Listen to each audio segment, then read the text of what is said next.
Welcome back. Today we are in this old western town. We're not actually building anything specific today. It is a community lot, but I kind of just made them look like little houses, and I had no plan going in. I just needed to fill this gap in between, because it looked kind of awkward and weird.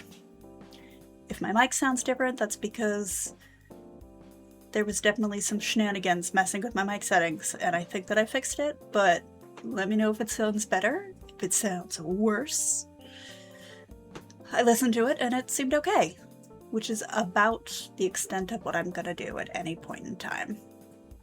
You know this, I know this, it's fine. I actually kind of imagine these two little buildings are potentially like buildings for the train staff, so like if they're staying overnight, they have a place to sleep.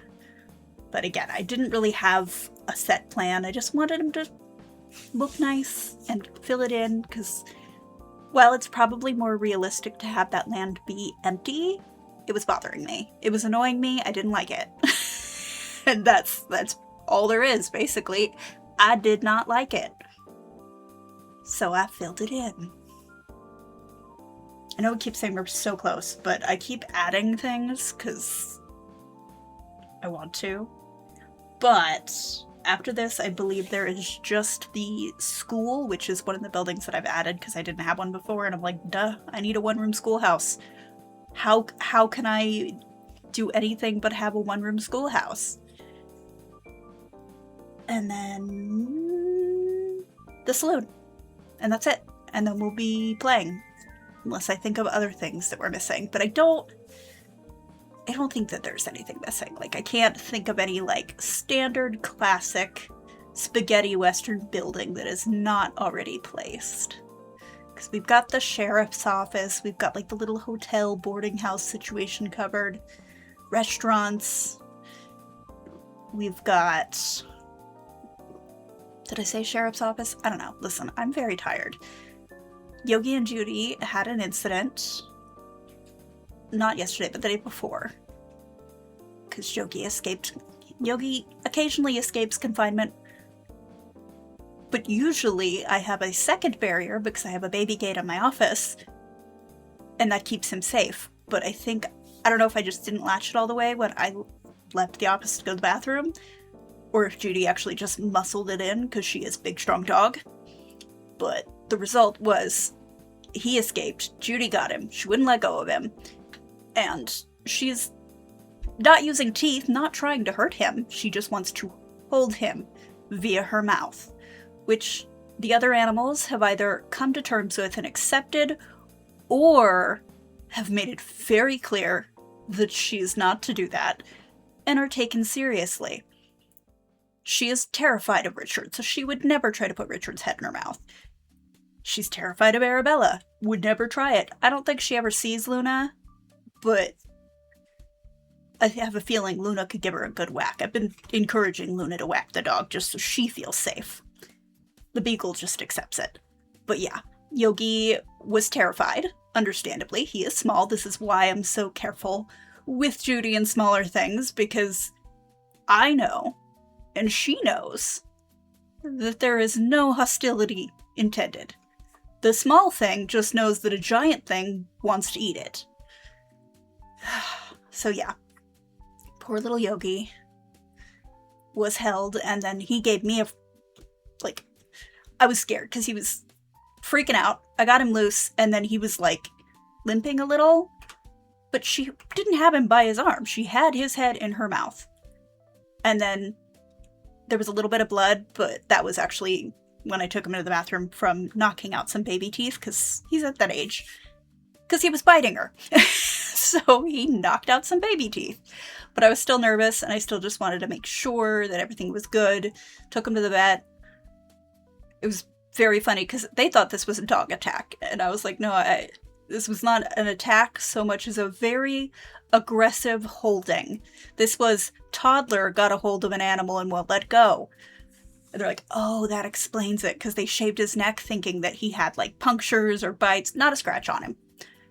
He was just being held.